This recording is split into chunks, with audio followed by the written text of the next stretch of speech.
Hello, everyone, and welcome to Blogging Theology. And today I'm delighted to welcome Dr. Asif Hirani. You're most welcome, sir. Assalamu alaikum. Wa alaikum assalam wa rahmatullah. Thanks for having me. It's great to have you. And just to introduce you to a wider audience, the American Muslim Jurist Association, or the AMJA, is an organization dedicated to addressing issues pertinent to Muslims in the United States, particularly from a legal and jurisprudential perspective within the mainstream Sunni tradition.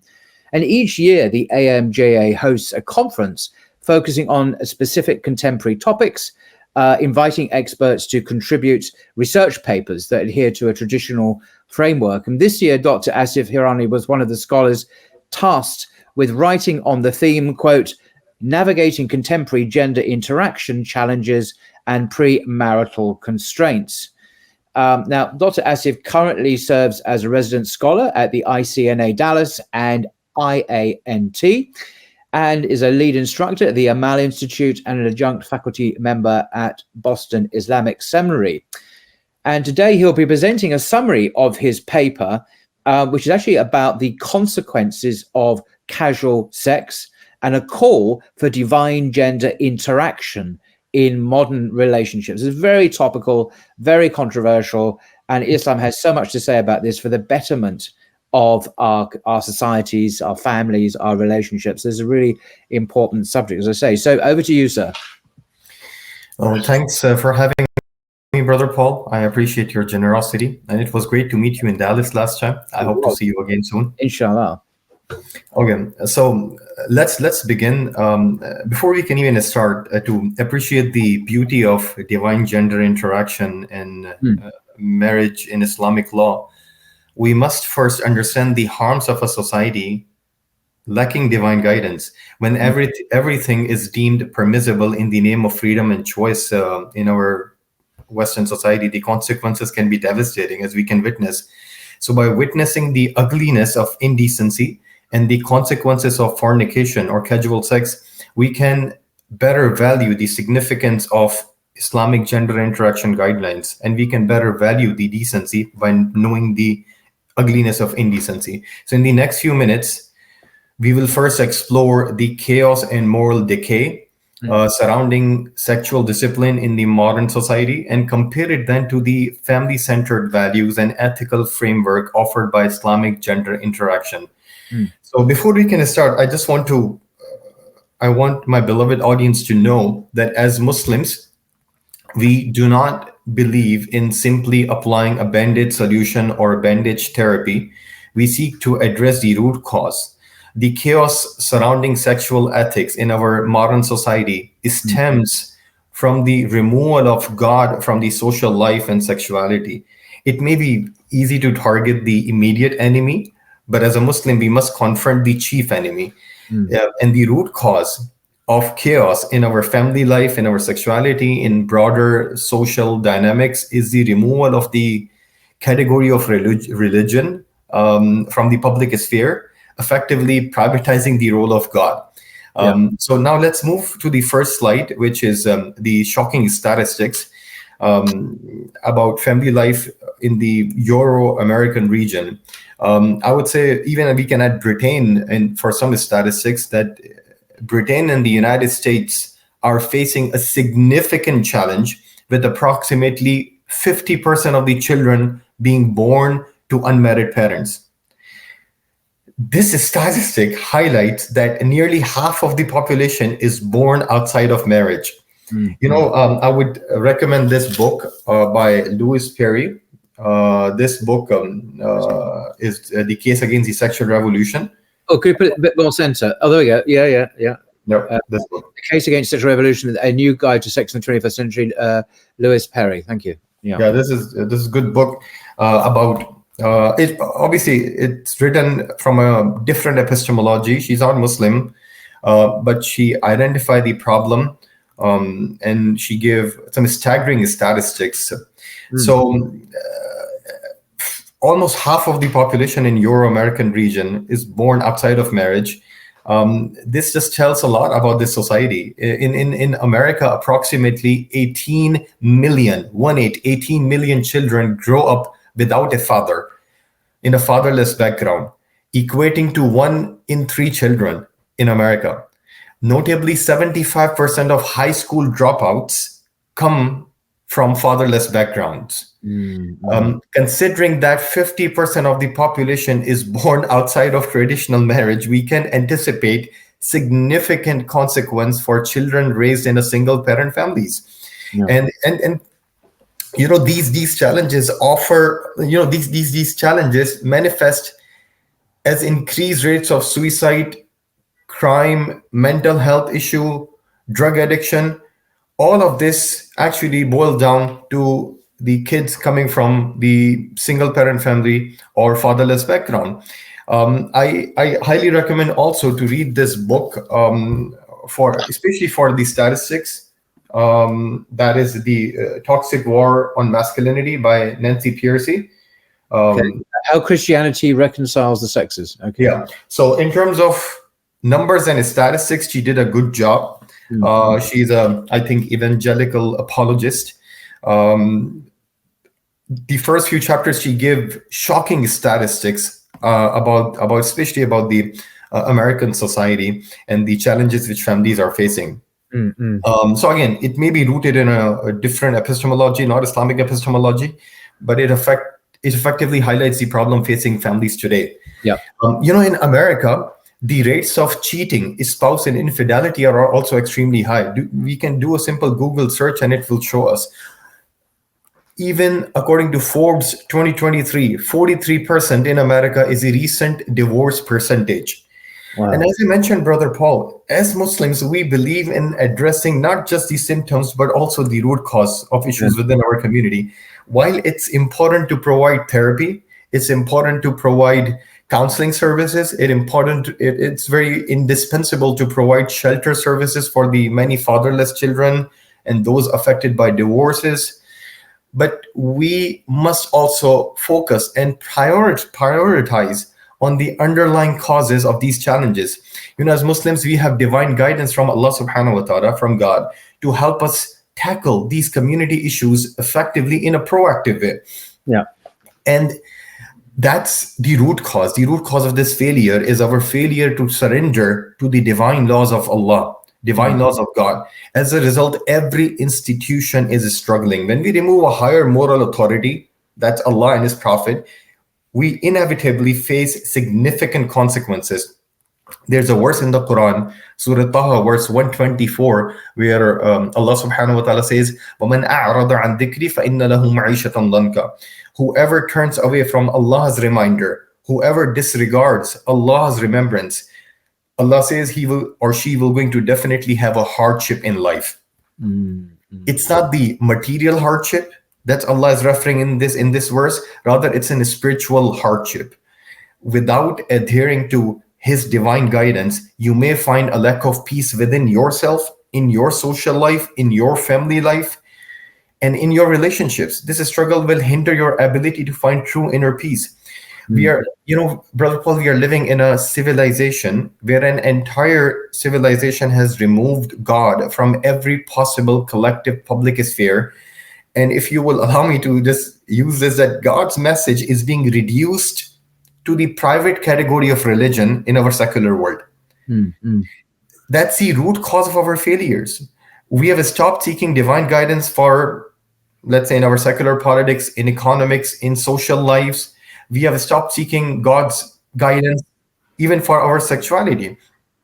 And we have stopped seeking divine guidance for marriage and our definition of success, our definition of happiness, our definition of safe sex.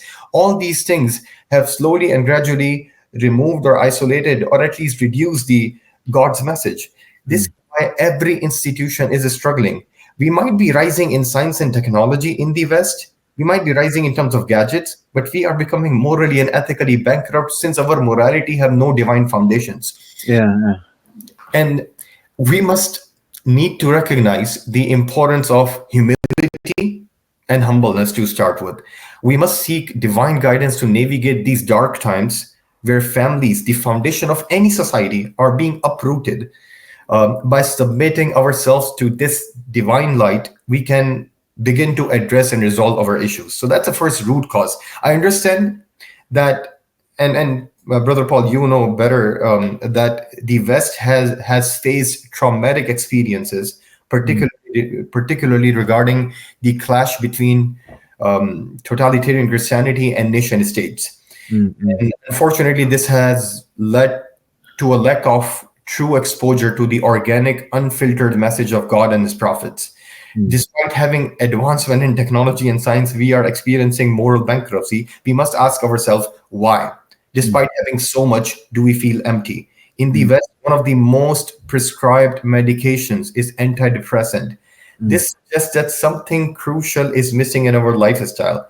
Yes, you can keep giving the bandage therapy, keep giving more antidepressant, but let's go to the root cause. Something is our connection to Allah, which is missing. So that's basically the root cause. So now, once we identify the root cause, let's focus on the gradual shift. Can we go to the next slide? Yeah. Gradual shift in modern Western moral sexual calculus. Why has casual sex become a normative practice in the West, which was once very traditional, once very family-centered?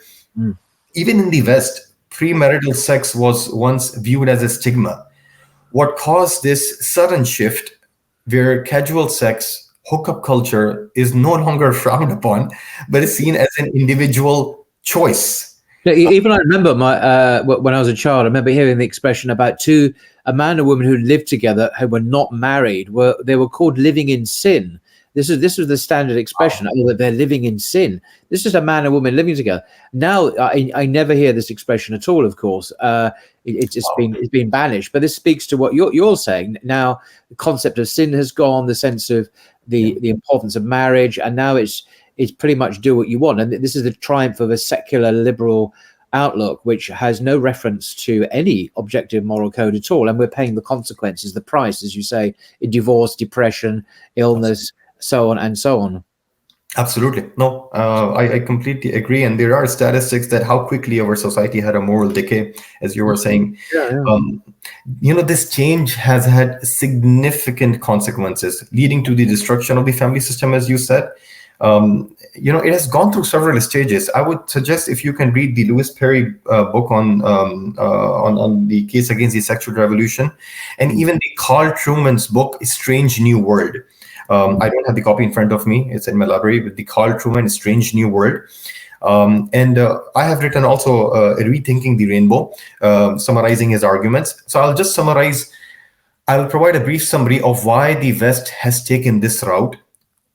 First stage was in the West, the relationship between the man and the woman was primarily linked to marriage, sex, reproduction, family, and church during the era of Christendom. Then second stage came, and this is just the summary. For more detail, read these books. Second stage, with the removal of God from social life, and the God's guidance was reduced to the category of religion from public life. The connection between sex, reproduction, and family began to weaken. And this shift marked a transition of power from the church to the state, leading to the privatization, or even I would say negativization of religion. And then while divine morality was cast outside, sex outside of marriage was still considered in the second stage socially awkward. Not necessarily religiously, but even there are social elements. The advent of the birth control pill initiated the sexual revolution, effectively disconnecting sex from reproduction. And that's the third stage.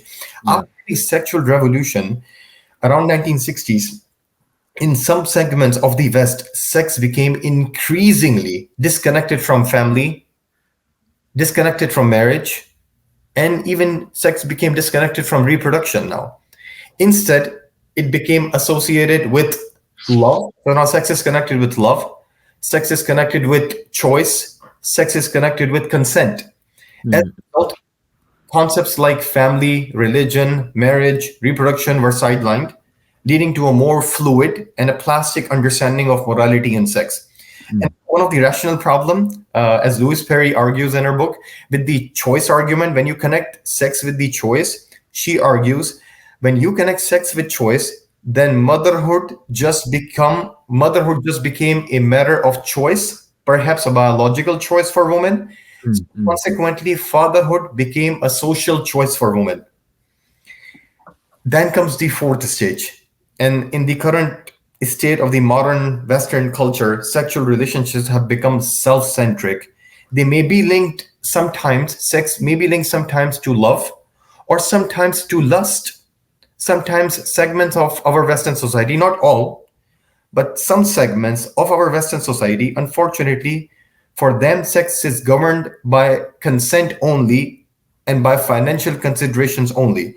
This is evident in the life of sex workers and porn actors and actresses, where you will see emotional connections are frequently absent. These I like the way. So interrupt. Your use of language. There, I know this is not your terms. This is the English language now. But the very language of sex worker is a new term. They used to be called prostitutes. But to call them workers suggests a certain dignity, a certain, because the work is an honourable profession. What one does work, as long as it's halal. But now, prostitution has been elevated to the status of work. And then you mentioned porn actors. Again, actors. What's wrong with being an actor? So, but no, but these are.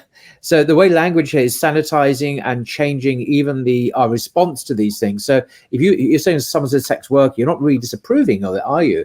But you are if you're calling them a prostitute. So the whole language is rigged basically to promote a certain worldview, which is precisely the problem in the first place. Absolutely. Actually, you are spot on, Brother Paul. Dr. Wael Hallaq, I was reading his book, Reforming Modernity. Oh, yeah. And last week he was saying that language possesses the worldview. What you are saying, it's a language games. And actually, she also said that back in the days, we used to call them prostitutes, but Yes. now it became an offensive term. So now sex worker is less offensive, is more acceptable. But that's again the moral decline and the decay from even the language. You are trying to remove the concept of divine guidance, as you said. So this is evident when you see these prostitutes and let's say the people working in the porn industry, aka porn actors and actresses. Yeah. They do not love their clients. Sex is not connected with love necessarily. It's purely a service they provide for the monetary value. Yeah. And this phenomena may reflect the consequences of removing a spiritual or divine perspective from our lives, including our sexual experiences. And that should lead us on the other side. Let's go to the next slide. Inshallah, we're going to discuss how this led to the meaninglessness of sex or disenchantment of sex. Mm-hmm. In our current society, sex has transformed into a purely recreational activity. It's disconnected from religion, from God, from marriage, from reproduction. It has just become a recreational activity, primarily associated with consent only. Mm-hmm. There's often no marriage, no commitment, no promise, no responsibility, no long-term relationship. People may use or perhaps misuse one another like disposable napkins, discarding them once they are no longer needed from sexual perspective. Influential thinkers like Foucault, psychologists like Sigmund Freud, anthropologists like Gail Rubin, a key figure in queer theory, have all stated this fact that people take sex too seriously. There is nothing good or bad about sex.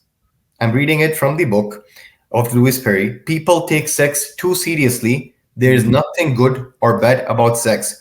Can you imagine if morality is removed from sex and it becomes entirely a personal experience or personal choice with no external values from God or tradition or any individual influencing it, as these thinkers are suggesting? In that scenario, what else could we expect but chaos in society as a whole? In Islam, we approached correctly in terms of sex can be a source of spiritual reward from God. If it is done properly. It is meant to create a connection with Allah while also fostering intimacy with one's spouse. Islam teaches how to harmonize our physical and spiritual selves, emphasizing that we don't have to choose between hedonism and monasticism. However, in today's society, unfortunately, the absence of higher moral authority has led to a more selfish view of sex. It strips us of any deeper meaning or purpose in life. And Brother Paul, the best example of a meaninglessness of sex is actually pornography. Mm. In modern capitalism, an entire industry of pornography is dedicated to monetizing our sexual desires, where sex is increasingly tied to financial transactions more than morality or love or divine guidance from God. And I'll read the quote which Louise Perry mentions in her book. She says, "Porn is to sex as McDonald's is to food." I'll say it again. Porn is to sex as McDonald's is to food. These two capitalist enterprises take our natural appetites, strip away anything truly nutritious, and then encourage us to consume more and more until we kill ourselves and our souls.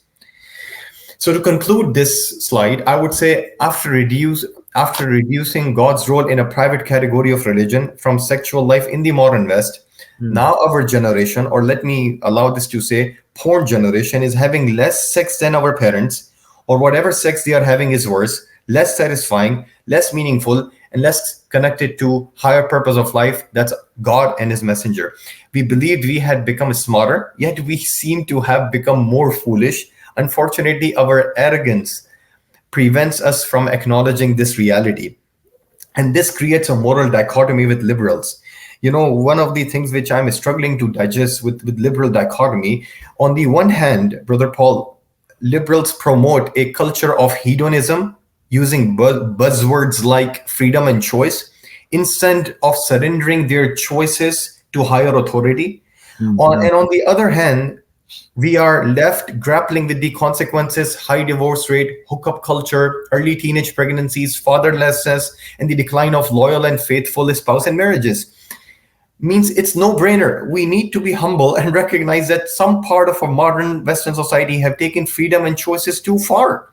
We need to submit our choices to God, because not all the choices we are making is good for us, is beneficial for us. We need his divine light, God's divine message, to help us to make those right choices. And honestly speaking, Brother Paul, who truly benefits, and this is a little controversial, but I have to say, who truly benefits from a casual sexual relationship? You might say both. Well, yeah, in Islam, we understand that such relationships are haram, prohibited for both parties, and both will share in the sin. However, when considering in the dunya, the physical, biological, emotional consequences, who tend to suffer more from casual relationships in campuses or workplaces? The women do, females do, obviously. Yeah. Absolutely. I feel Jeffrey Epstein's of our time, men with that kind of perspective on masculinity will take more benefit from casual sex culture, because Jeffrey Epstein's of our time, for them, sex without responsibility is always beneficial. But the real men with prophetic masculinity is that when he takes complete responsibility, he will going to engage in this kind of relationships.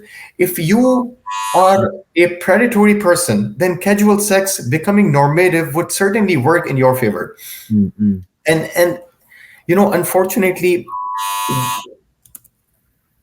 unfortunately, women have to pay more for this casual, lawless, meaningless sex, as you said, because the guy can go away after the relationship, after, let's say, a few minutes of enjoyment, physical enjoyment. It's a woman who has to constantly make sure she doesn't get pregnant, either birth control pills, abortion sometimes, or maybe freezing the eggs. Unfortunately, this is the reality of our mainstream society. The dynamics of that sexual liberation makes this like a sexual marketplace. And now compare this to the Islamic paradigm. A man and a woman is consistently reminded in Islam to fear Allah, to lower their gaze when encountering someone attractive who is haram for them, to avoid speaking to such person if they have a sexual desire for that individual, to fulfill their desires only with their spouse. We are reminded in Islam. In Islam, we are reminded to build a family and to stay away from casual sex, aka zina. A true Muslim man or a woman doesn't have absolute freedom and choice to see or to do whatever they want. Rather, we are being told by Allah in Surah Ahzab, أَن يَكُونَ لَهُمُ الْخِيَرَةُ مِنْ أَمْرِهِمْ, that the true believing men and women, they submit their choices. They made their choices subservient to Allah subhanahu wa ta'ala. Now you tell me, is it really that difficult to surrender your choices and freedom to Allah subhanahu wa ta'ala? Or do you prefer to live in an egocentric society where you're treated like a disposable napkin with others using or abusing or misusing your choices and freedom?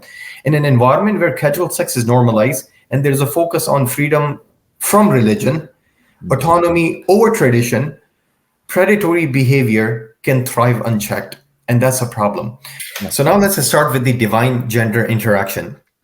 This start was relevant and important because the misunderstanding which people have about Islamic gender interactions is that it hinders productivity in society. It hinders marriage. I emphasize in the first 30 minutes that gender interaction guidelines protect individuals, protect marriages, protect society, and even protects productivity. Some people misunderstand that applying these Islamic gender interaction guidelines, which we are about to discuss, would lead to a dysfunctional society. I would actually say, in response, that Islamic gender interaction guidelines actually enhance society functionally in a Sharia-compliant manner. However, a perverted or a predatory individual who prefers casual sex may view a society guided by Islamic principles as dysfunctional, and they might even find it restrictive or even toxic. So I understand that some people, including some Muslims, can have this perception about Islamic gender interaction guidelines, since they might understand these guidelines in isolation without looking at the broader context. So because the objective of these Islamic gender interaction guidelines, which we are about to discuss, is to protect us from casual sex. One of the Sharia goal is preserving lineage and honor and the basic family system. So Sharia came to preserve, one of the objectives of Islamic law is to preserve the lineage, preserve the honor, and preserve the basic family unit and system. And gender interaction guideline is just one tool for achieving a larger objective goal of the Sharia. So do not understand this in an isolation. Actually, if you see the guidelines given by the Sharia, can we move to the next slide? The guidelines given by Allah subhanahu wa ta'ala to create a society that preserves lineage and family system can be summarized in this. At the individual level, the Quran, Hadith, consensus of scholars emphasize the prohibition of casual sex, aka zina, fornication or adultery, on numerous occasions, and it encourages marriage. Then at the societal level, Islam have given us guidelines for gender interaction, which we'll discuss very soon, and clothing guidelines, which are designed to promote healthy societies and family-centered values while discouraging casual relationships. These guidelines for interaction or these guidelines for clothing are not based on gender equality. Since we don't believe in egalitarian gender roles, we believe in the complementarian gender roles. Third thing, Islam also facilitated the process of marriage. It made marriage very easy. Islam also facilitated the process of divorce and remarriage for the divorcees, so that Islam can facilitate the healthy, divinely guided sexual relationship. So much so that Islam even opened the door for polygamy for men if they had more sexual needs and are willing to preserve the rights and honor of another woman, giving her the same respect and honor that he had given to his first wife. Sharia allowed it so that eventually the door for casual sex, aka zina, could be closed forever. I know this is not easy for some people to digest, but as I said, I'm not here to provide bandage therapy only. We are trying to go to the root cause. The culture where in sexual liberation, the Western society have accepted gay marriages, lesbian marriages. Why can they accept the man and the woman with having consensual relationship, when this is the remedy to so many societal issues like fatherlessness, women getting financial support, and a husband avoiding casual sex? So this is a remedy for some. So and at the political level, at the judiciary level, despite these proactive measures of clothing, of interaction guidelines, of making marriage easy, if anyone engages after all these guidelines in a casual sexual relationship, then Islamic judiciary system, not an individual, again I'm repeating, Islamic judiciary system enforces severe criminal punishment as prescribed by Islamic legislation to uphold the higher objectives of building a society based on these principles. So remember, we cannot view gender interaction guidelines in isolation. Instead, we should understand the higher objective of Sharia, of Islamic law, to create a better functional society in an Allah-centric way. These guidelines are essential for both genders to abide by in order to foster mutual respect and have a healthy relationship. It's important to highlight that Islam differs from liberalism in a significant way. So I would ask you all to take out your liberal lens and put Islamic lens. In Islam, there is a unity between morality and the legal system. Rather than simply stating in Islam that casual sex is harmful and prohibited, Islam actually also provides comprehensive guidelines at the individual level, at the social level, at the community level, and at the judicial level of how to foster a family-centered society where casual sex is not easily accessible. Yeah. In contrast, the liberal approach reveals a stark dichotomy. On one hand, society grapples with issues like fatherlessness, broken family structures, as we have seen, rising rates of infidelity and cheating in marriages, and increased incidence of college sexual assaults.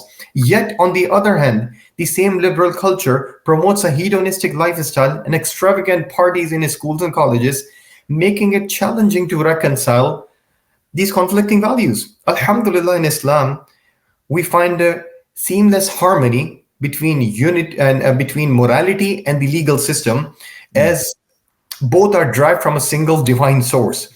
This coherence between the morality and the legal system ensures that our ethical values and our legal principles align, guiding us towards a balanced and a just society. So this is a very important point which I wanted to make it clear.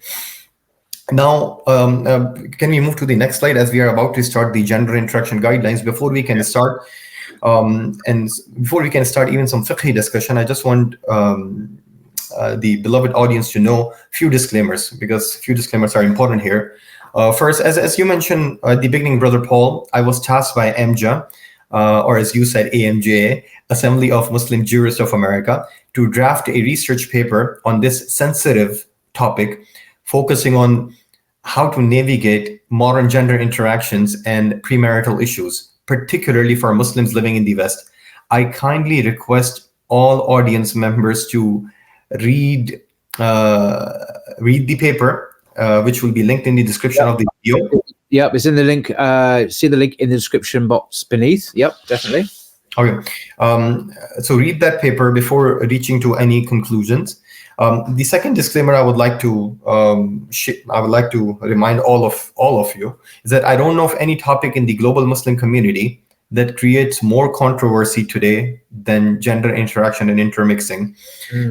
This issue is highly contentious, intensely emotional, and often divisive, leading to accusation of being either too permissive or too restrictive. Therefore, I have aimed to address both the permissive and restrictive viewpoints within mainstream traditional Muslim scholarship before arriving what I call to a Sharia-compliant synthesis. This approach, obviously, I didn't depart from the tradition or traditional methodology, as we cannot abandon our heritage while navigating the complexities of modernity. This is very important. If we were going to leave the tradition while crossing the bridge of modernity, it will be like shooting ourselves in the foot. The Christian precedent should serve as a cautionary tale. Last disclaimer is that I would like to even express my gratitude to the numerous scholars from various traditional backgrounds who provided their generous feedback on this particular sensitive work. So may Allah subhanahu wa ta'ala reward all of them for their invaluable contributions. Okay, now, can we go to the next slide? Let's start about the... Okay.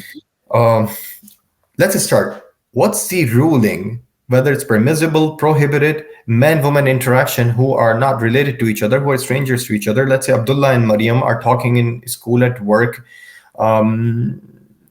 Is it permissible for them to communicate? How far they can go? What are the limitations?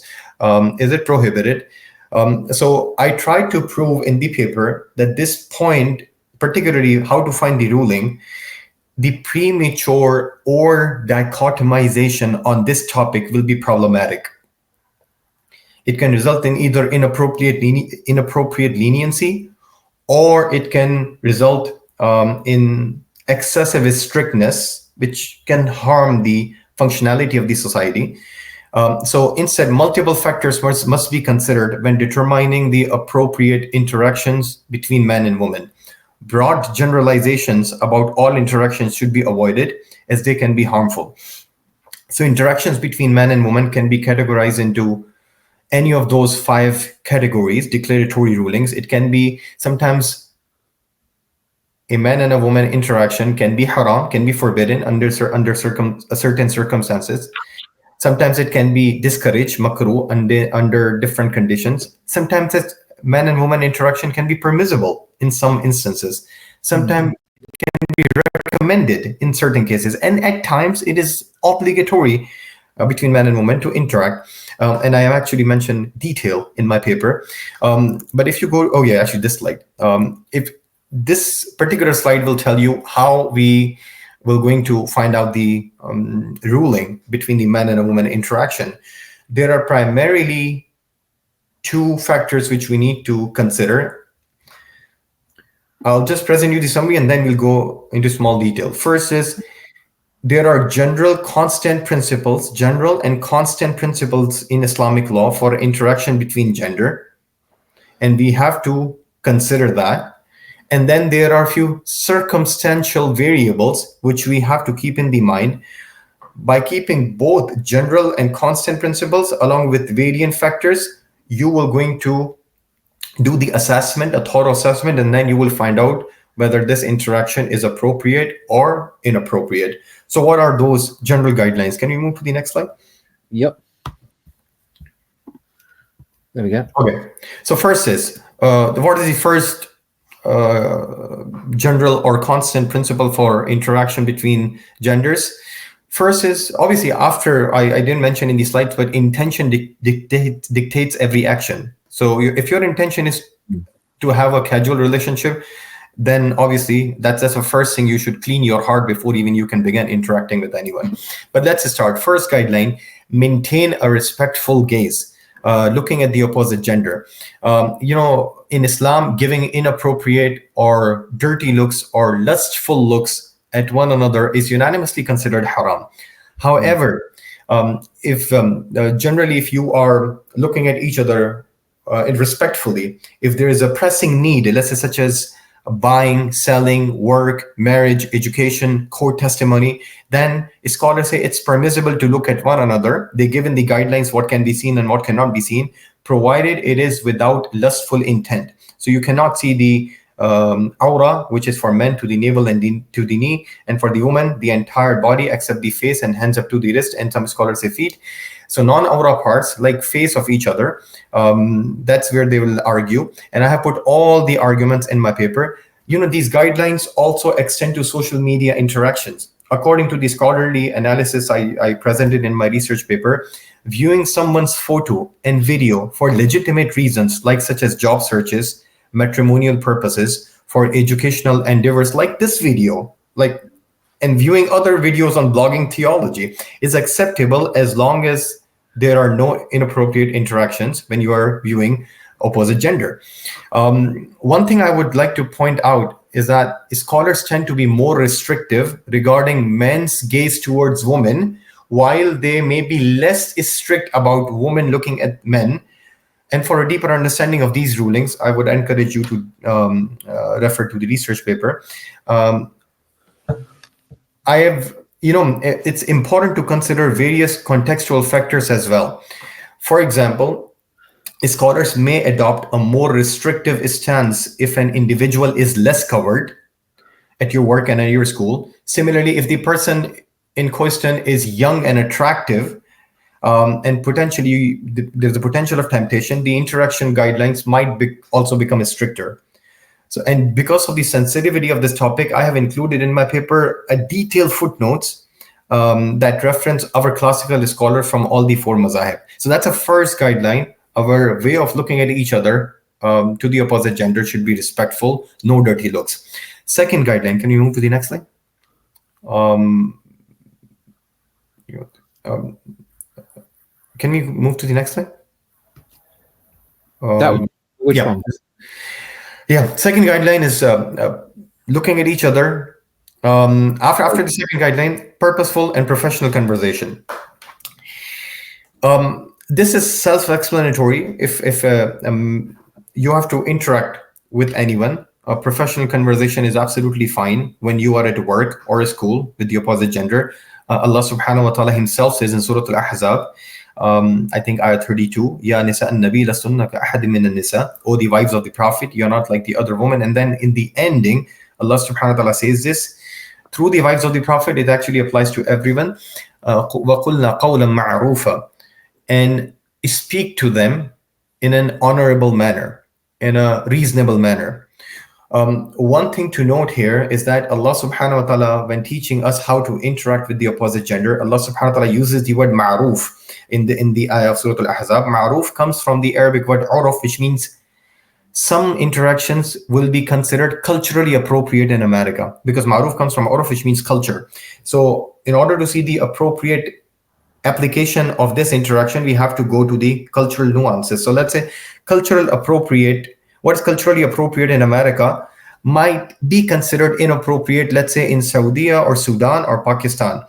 Like, for example, having a courteous smile, not the perverted smile, courteous smile, or saying at the Walmart in America to the cashier of opposite gender, having a nice day, will be considered as part of nice behavior in America, as long as you have a nice intention. But if you are in some Muslim conservative countries, and let's say in the villages of Pakistan, then this might be considered as disliked, as not appropriate. So remember that Sharia give some consideration how the rulings will apply, as long as the bigger picture is in your mind that you want to stay away from the casual relationship.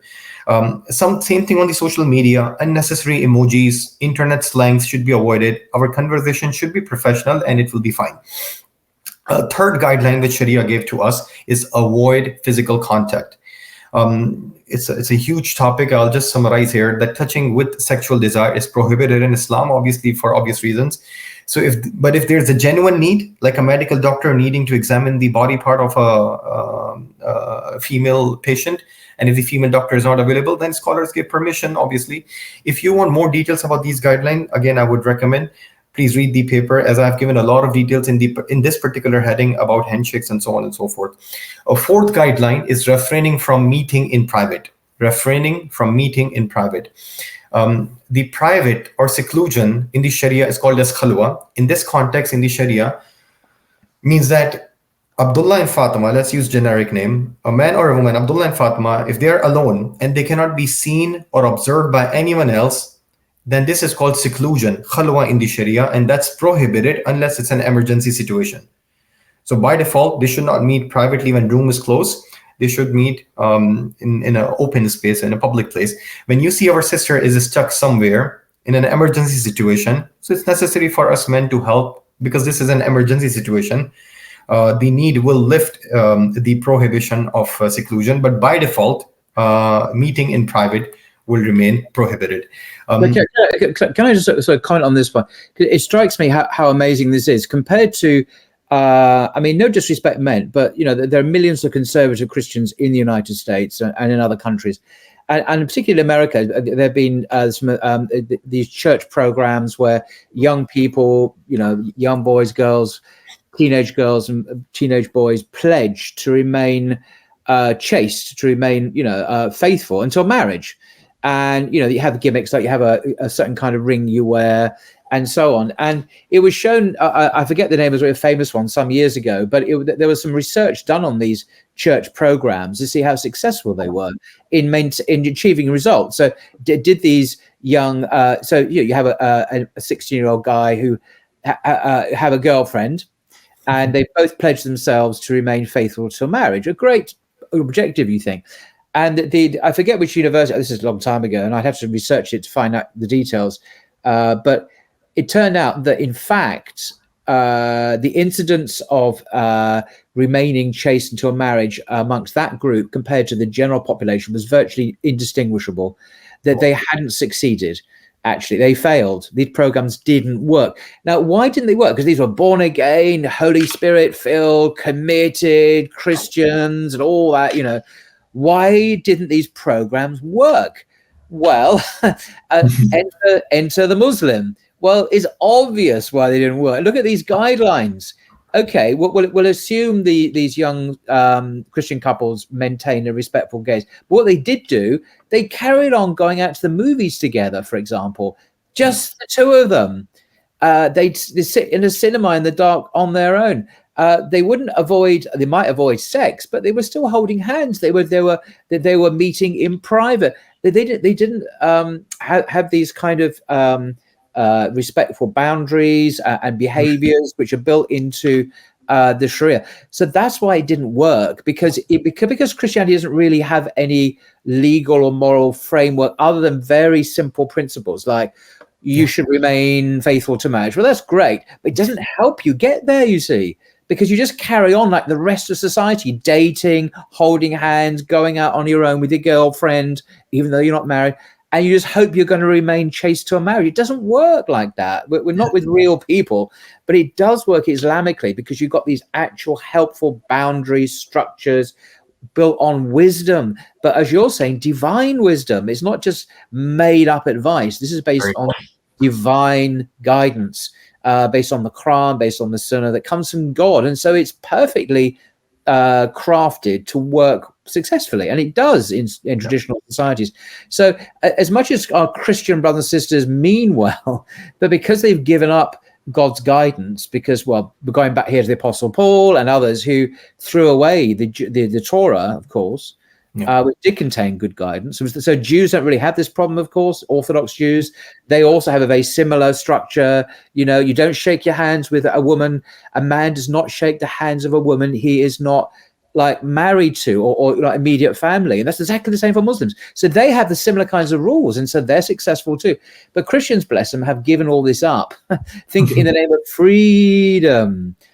and they're paying the price, just like the rest of society. So Islam is the only answer, unless you want to become a Jew, of course. I don't recommend that because it means rejecting Jesus, peace be upon him, rejecting Muhammad, peace be upon him, and etc. But apart from that, it's a very similar system. But the only answer really is Islam. It's not just because I'm a Muslim. It really is the only answer. Absolutely. I just don't know of any other answer.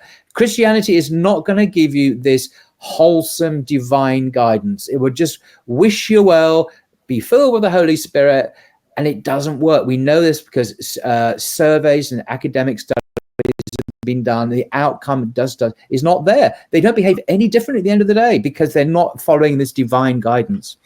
Absolutely. You have summarized the entire discussion in such a beautiful way. Thanks a lot, Brother Paul. So yeah, these were the guidelines, and talking about the fourth guideline, that they should not meet in seclusion in private. Exactly. If a man and a woman have to meet privately, let's say because of the meetings or because of private counseling, or they have to make it Sharia compliant. They have to be either third person present or keep the door open, utilize glass wall meetings, or any other analogous strategies, use analogy. But we have seen a lot of accidents, even in American community, and even sometimes in American Muslim community, when they don't pay attention to these guidelines, unfortunately. I think it's time for at least Muslim leadership in the West to be proactive, to be proud, to be confident. Instead of changing Islam, they would present Islam as it is, rather than reactive. When accidents will happen, then you will scratch your head. No, we must apply these guidelines, at least in our masajid and relief organizations, to show to present that that we don't have these harassments and accidents and casual encounters like you in wider society, and unnecessary distractions. So for more details how seclusion applies on social media and DMs, I would recommend if you can just read my paper, inshallah. But yeah, inshallah, let's summarize these general factors. So general factors, I told that we need to consider respectful way of looking at each other. Obviously, it starts with intention. After that, everything comes. Professional conversation, and avoid personal and useless conversation. avoiding physical contact, avoid meeting in private. Now let's go to the variant factors. Can we go to? By the way, the third guide, avoiding physical contact, does mean that men and women don't shake. I know this is very controversial, but I'm just going to say it because it's part of the Islam. We don't shake the hands of people, and I know that you're a scholar. I'm not. We don't normally do this, unless you're, let's say immediate family, strangers. Now, this is really difficult if you're in a business environment in the West, in say America or Britain. It can be very often misunderstood. In fact, the media, when they occasionally highlight this, for example, there was a case where I think King Charles or something in England went to shake the hand of a Muslim lady. And she was very respectful and put her hand over her chest and gestured that she wouldn't be doing that. And Prince Charles is very educated about Islam. We happen to know that. But the media picked up on this and they condemned this woman for and singled her out as if she'd done something wrong. Now, I don't think they would have singled her out if she was Jewish and doing this. I think she's no, seriously. That would be anti-Semitic, but it's okay if you do against a Muslim woman. But she was doing, it has nothing to do with women or men being people misread it. They're not listening to Muslims. What we actually say is the reason.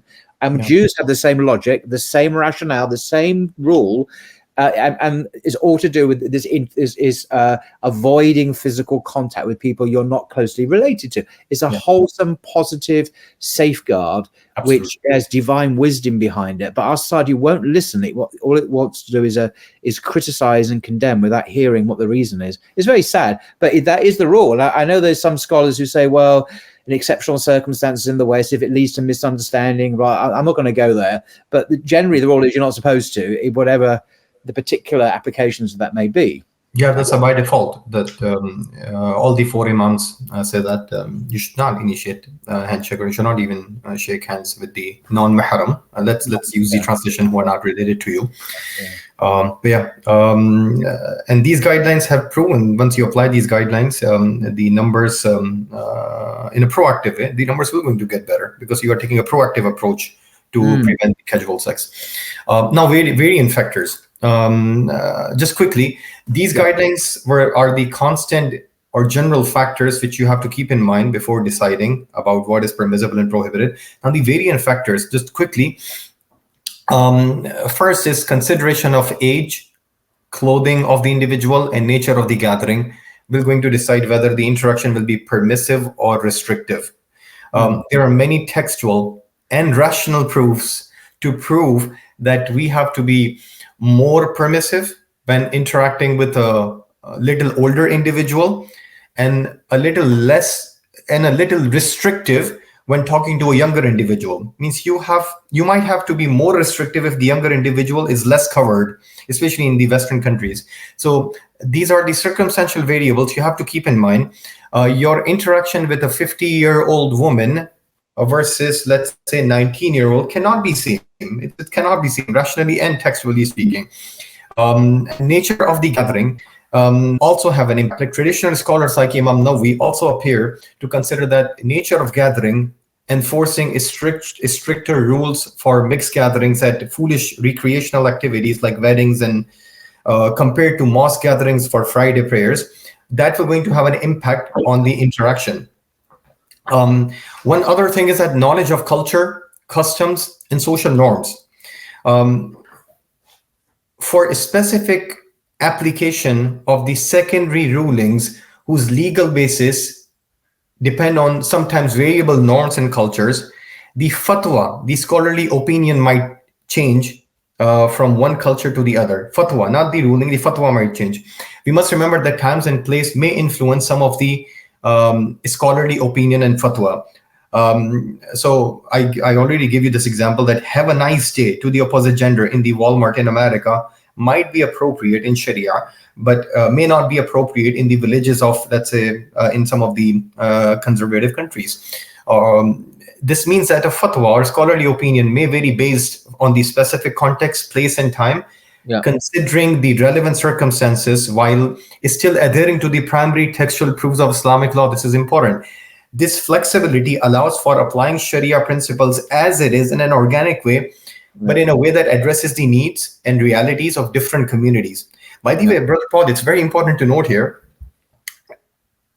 since some can abuse this concept, This principle applies specifically to speculative issues, not the definitive issues coming from the text. Right. Therefore, a fatwa, a scholarly opinion, may vary based on different environments, time, and place, but this is in particular pertinent when establishing gender interaction guidelines, because Allah subhanahu wa ta'ala repeatedly used the word ma'ruf in that. We have to go back to the uruf to see the proper application in that particular environment, but that's without departing from the traditional framework. Then also, one of the other variant factors we have to keep in mind that understanding the concept of need, haja, within the framework of the higher objective of Islamic law without deviating from tradition. Sharia, Islamic law, is not intended to be dysfunctional or rigid. Instead, it is meant to be flexible within the traditional framework, considering the individual's need and extreme necessity before applying the general guidelines for, let's say, gender interaction, while still adhering to the tradition. For example, we just discussed, when it comes to looking at the opposite gender, if man is looking at the face of the woman, if it's for the purpose of marriage, most scholars say it's not only allowed, permissible, but rather recommended. And you will get a reward from Allah for looking at the woman's face if your intention is to get married. However, if you're looking at the face of the opposite gender, instead of marriage with the sexual desire, then it's haram. It's prohibited. It would be sinning. So the same action, but your intention, your circumstances, your needs really impact the ruling, whether it's permissible, recommended, or prohibited. So while applying those general guidelines, we have to also consider these circumstantial variables, conducting a thorough assessment of all these constant and general guidelines and variable factors while considering the higher objective of Islamic law, particularly in preserving the family system, protecting us from casual sex, and preserving our lineage, without compromising traditional principles, makes it possible to determine the permissibility, recommendation, obligation, dislikeness, or prohibition of gender interactions. And this also tells us how careful we have to be when we use the words or language, as you said a few minutes ago. Oh, he was having appropriate versus inappropriate interaction with me. How do we define something as appropriate or inappropriate? From our own moral epistemology, these guidelines are going to help us. Okay, so now can we go to the next? Actually, subhanAllah, we'll just move to because we already discussed this. Oh, okay. Yeah, this one. No, actually, already discussed. Next slide. Yeah. What about marriage? Okay. Yeah. What about marriage? Some people have this misunderstanding that strict guidelines will hinder the marriage. However, we have already witnessed the devastating consequences of family life in Western societies that disregard these guidelines in the name of, as you said, freedom and choice. The marriage rate is declining in the West, while divorce and cheating rates are skyrocketing. And also, it was yesterday it said in the UK, the fertility rate in the UK is the lowest now there's ever been in recorded history, which means we're simply not having sufficient children to reproduce, to continue our society, which means we must bring in or suck in immigrants all the time to keep our society going. Now, that may or may not be a good thing, but arguably, why is this the case? Obviously, it's to do with all of these factors you mentioned. We're not having children. Men and women are identical, interchangeable. So a man and a woman can both equally work. And of course, children get in the way of that. So the whole divine sort of wisdom in terms of how to be a mother and a father, a male and a female, is completely obliterated. And our societies are imploding because of it. Yeah. You know, as you said, subhanAllah, therefore, the notion that Islamic guidelines hinder marriage is not supported by empirical data. You see what's happening in West, as you said. So these guidelines can contribute to a more functional society, more functional marriages. When considering someone for marriage, Sharia allows us to see each other, then talk to each other to see if the person is compatible with me. These guidelines doesn't hinder the marriage, rather they makes the process more smooth. So if you like someone, if you want to marry someone, there's a process. You can talk to each other to see the person is compatible with you or not. There's no physical contact and no meeting in seclusion. That's a red line in this regard. So red lines are no physical contact, no meeting in private. But the rest of the things, you can go meet, even if you want, you can meet multiple times. And there are textual proofs also, where Prophet ﷺ wanted to propose a female companion, Hani, and she responded that I'm an old woman with many kids. I don't like to harm you with responsibility. And this hadith in Sahih Muslim, and this hadith signifies the importance of communication, emphasizing that it is not only permissible, but sometimes essential for the couples that they should discuss significant matters that may influence their lives after marriage. But again, the red lines will be no physical contact, no meeting in private, so that the process can become smoother. By the way, the final thing, can we move to the next slide? And this is, this is the most sensitive thing for today's presentation. Most difficult aspect of this research. During my research on this topic, I realized that social media debates between a few Muslim influencers and speakers and scholars on gender interaction issues and gender intermixing issues are, even though it seems like a fiqhi issue, but it's not solely a fiqhi issue if you go deep into their debates. Classical disagreements have been ongoing among classical scholars for centuries, as you will see in my paper, a lot of footnotes. So in my humble opinion, the controversies on social media about this topic among Muslim influencers and scholars in the West regarding this topic stem from an unbalanced perspective on fiqh. When someone approaches fiqh guideline for gender interaction solely through a philosophical or psychological or political lens, they might have already made up their mind without a strong grounding in traditional fiqh, how it works. It can lead to confusion. This philosophical viewpoint may lean left or right, influenced by Western political ideas, maybe personal issues, and other factors. This combination creates a significant controversies, and many people mistakenly view these debates as purely fiqh-related issues. On the flip side, Brother Paul, another source of imbalance in the conclusions of gender interaction debates on social media and polemics arises when individuals are well-versed in fiqh-specific rulings, fiqh-specific rulings of what is permissible, what is prohibited, but lack a deep understanding of principles, usul, and qawa'id, legal maxims of how it works, what are the underlying goals of this. Additionally, they might not be knowledgeable in other important rational sciences relevant in their times. They might end up missing the beautiful science of they might end up abusing this beautiful science of fiqh for, let's say, someone else's political agenda. Or they couldn't recognize that philosophical and intellectual trends impacted them, and they are ending up misusing the concept of fiqh. And maybe they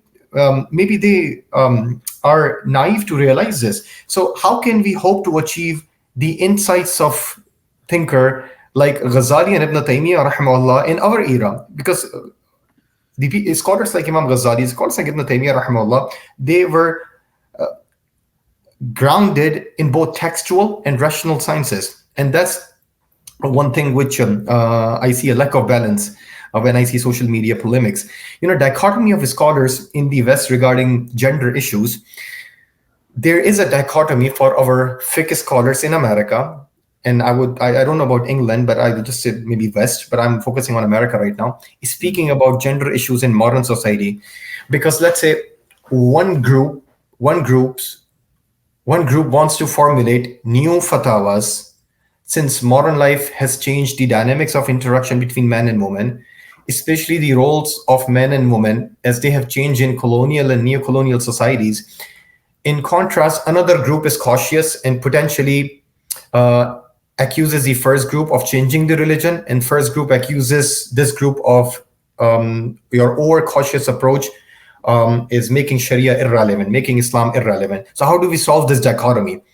So let's analyze the concerns of both the groups and then present you, or maybe present to the audience, a solution coming from the scholarly perspective. The scholars who say that we need to formulate new fatawas and respectfully disagree with our traditional scholarship, since times have changed so much that I would just, for the sake of argument, we'll name, let's say, forward thinking group. So much so that we have principles like al-ada muhakkama. There's a principle in Sharia which says the local culture will be the basis of judgment as long as it doesn't conflict the Sharia. That's the principle, agreed upon principle.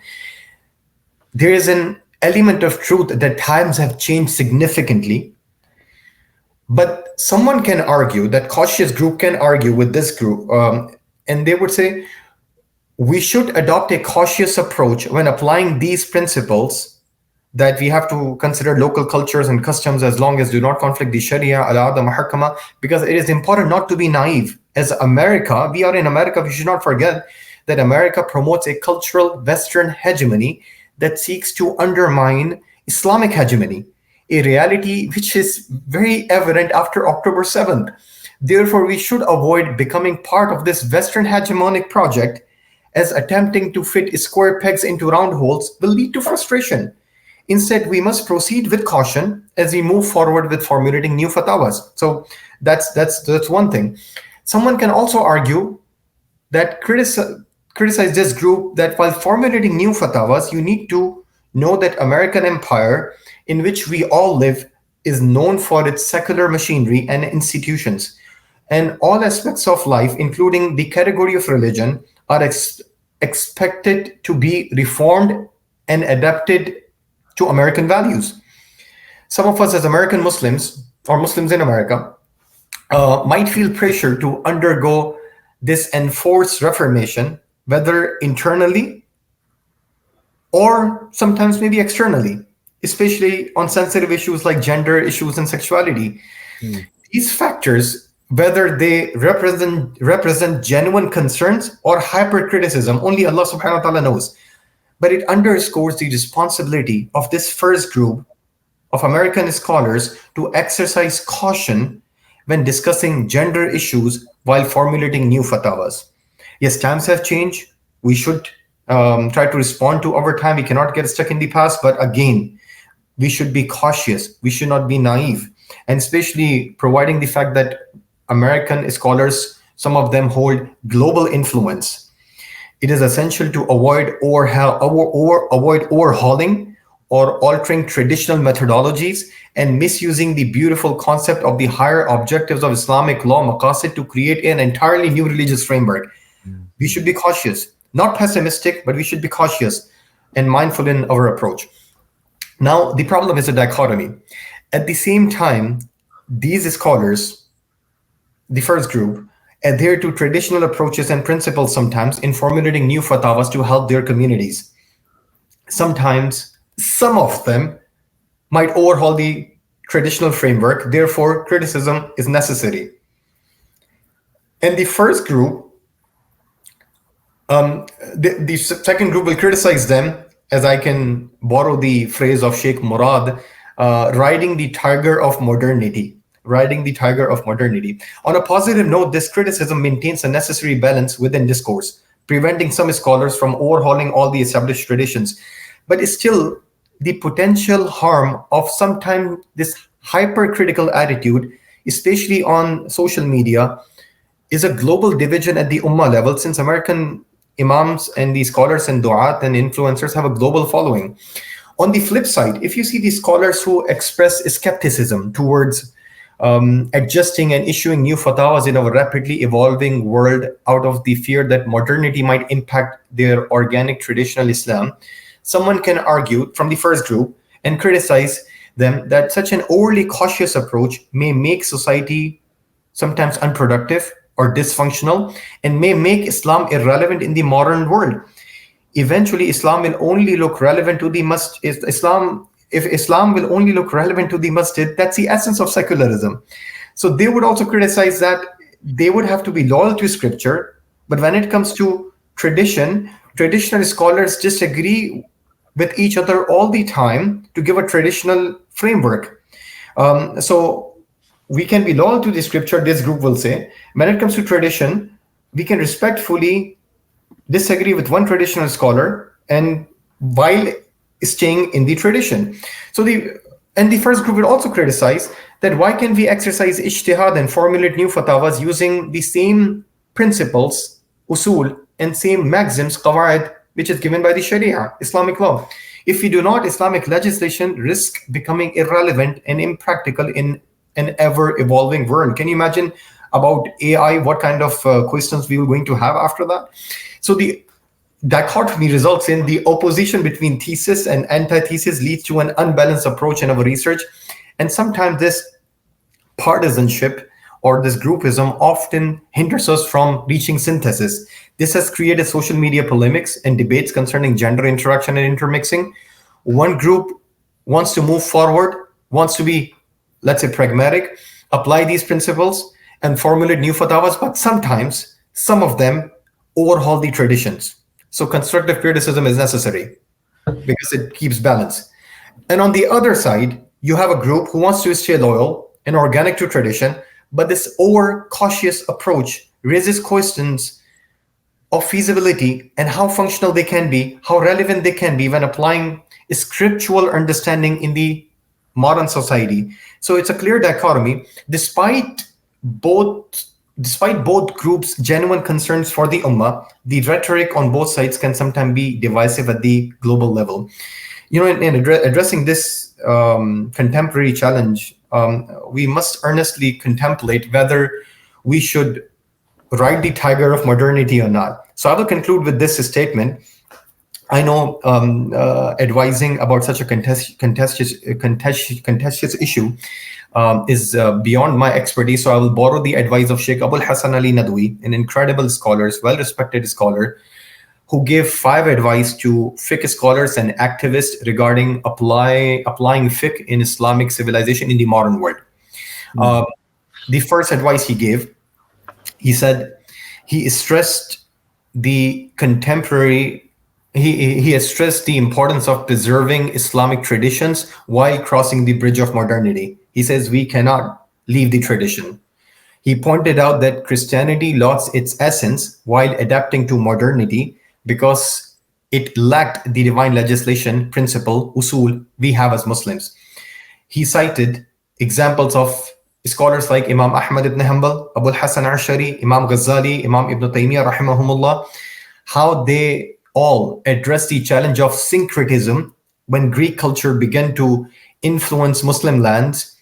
And he emphasized the need for traditional scholars to leverage these principles to move forward, lest unqualified individuals dictate the path of modernity to the detriment of the Muslim community. So to summarize his first point, first advice, he said, we can't be stuck in the past. We have to move forward by abiding to the Sharia traditional framework and our usul principles of the Islamic law while crossing the bridge of modernity because we cannot leave them.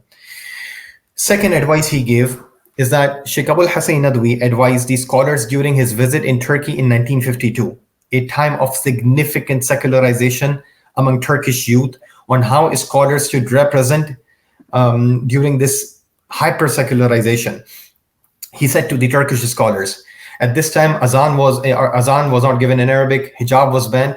He said, in Turkey, during a period of intense secularization, a scholar must demonstrate how Islam is relevant and functional to the lives of the people, and how it can be used as a force of moving forward instead of taking Turkey backward. Scholars need to remember, we don't need to swing from one extreme to the other in our response to secularization by just conserving Eastern culture, which may not be truly Islamic, as a response to the West. So we have to abide to the tradition. Instead, we need to adhere to the principles and traditional framework of Islam without compromising.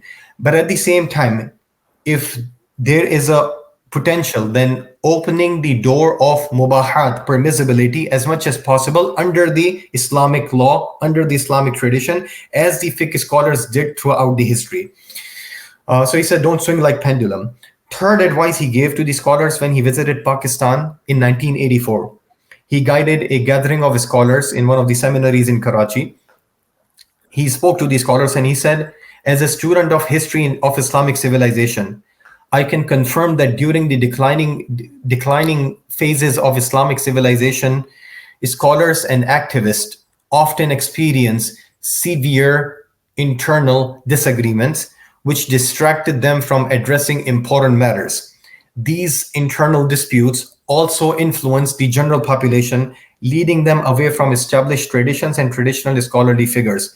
Furthermore, scholars in declining civilization become disconnected from the intellectual class, resulting in a lack of guidance for the masses. And Sheikh Nadwi emphasized the importance of scholars engaging with and guiding the intellectual class to prevent society from straying from religious principles or Islamic principles.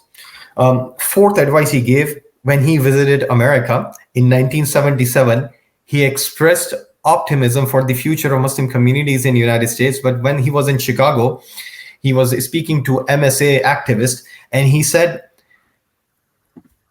that I am really hopeful and optimistic about the future of Muslim community in America. But he also was concerned that an American Islam might emerge, potentially deviating from traditional Islamic principles and becoming disconnected from the global ummah of the Muslim community.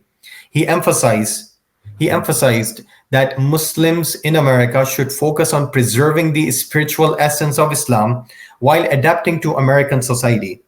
He also suggested avoiding a defeatist or assimilationist mentality and maintaining our uniqueness as people of faith. He said no to isolation. He said no to assimilationist mentality. Rather, it should be a positive integration where you don't have defeatist mentality, defeatist mindset. You are proud on your religious teachings and you maintain your uniqueness. And these things can actually be a way for da'wah. And the final thing he said when he addressed a group of diverse scholars, and Mufti Taqi Usmani actually narrates this.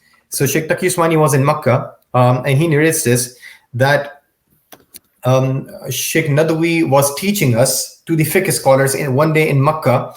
He recognized the significant changes in contemporary times. He suggested that is strict adherence to a single fiqhi mazhab in all aspects of life, especially in dealings like mu'amalat, in interaction, may cause hardship for some individuals.